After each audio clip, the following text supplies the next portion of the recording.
This Instagram page hit 212 million views on a single video, and this Instagram page hit 188 million views on a single video, both posting AI time-lapses of garden sculptures being built and grown from scratch inside luxury gardens. So in this video, I'm going to show you exactly how to make them yourself. Here's what I made in under 10 minutes.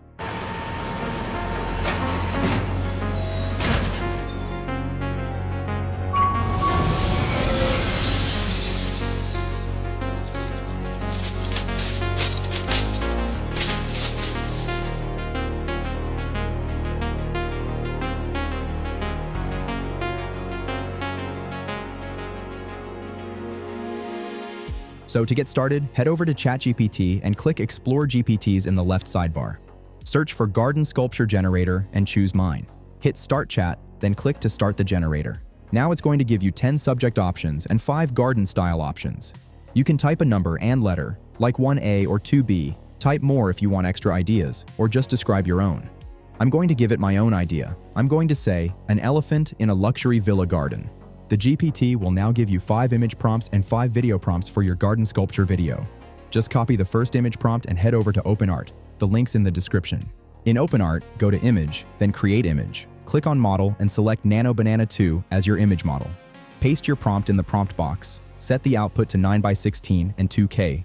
Choose how many images you want and hit Generate. Here's what mine came out like. Honestly, the detail on the elephant, the villa garden, the lighting, they look completely real. So just pick your favorite and click Reference on the right side. We're going to use this as the reference for images 2 and 3. Now go back to the GPT and copy the second image prompt. Paste it in, drop down to one image, and hit Generate. Then do the exact same for the third. Copy it, paste it in, and generate. Let both of those run. Once they're done, you should have 3 images like these. Now, for image 4, we'll be using image 3 as the reference. Delete the current reference image and drag image 3 into the box. Go to the GPT and copy the 4th prompt, paste it in, and generate.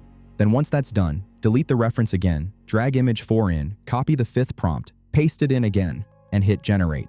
All 5 images are done now. Before we move on to the videos, don't forget to subscribe if you're finding this useful. It really helps me out. Let's take a look at how they came out. They look great.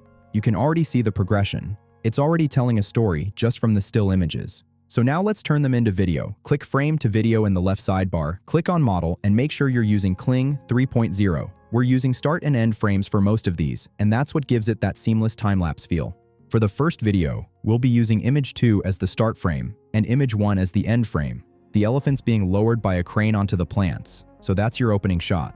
So just drag image 2 as your start frame, and image 1 as your end frame. Then go back to the GPT and copy the video 1 prompt, paste it in. Make sure the audio toggle is on, set it to 5 seconds and 1080p, and hit Generate.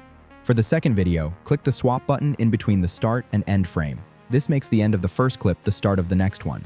That's what makes the whole thing feel like one continuous time-lapse with no cuts. So now just delete the end frame, drag image 3 in the end frame box, copy the video 2 prompt from the GPT, paste it in, and generate. Then swap again, delete the end frame, drag image 4 in, copy the video 3 prompt, paste it in, and generate. Video 4 is the same. Swap the frames, delete the end frame, drag image 5 in, copy the prompt, paste it in, and generate. Now video 5 is slightly different. There's no end frame on this one. So just swap the frames for the last time, delete the end frame, copy the video 5 prompt from the GPT, paste it in, and generate again. Once all 5 clips are ready, just pull them into your editing software and drop them in the correct order. So that's the full workflow. Now you know exactly how to make garden sculpture videos. All the links you need are in the description. If you want to see what other viral AI niches I've found, make sure you're subscribed so you don't miss them. See you in the next one.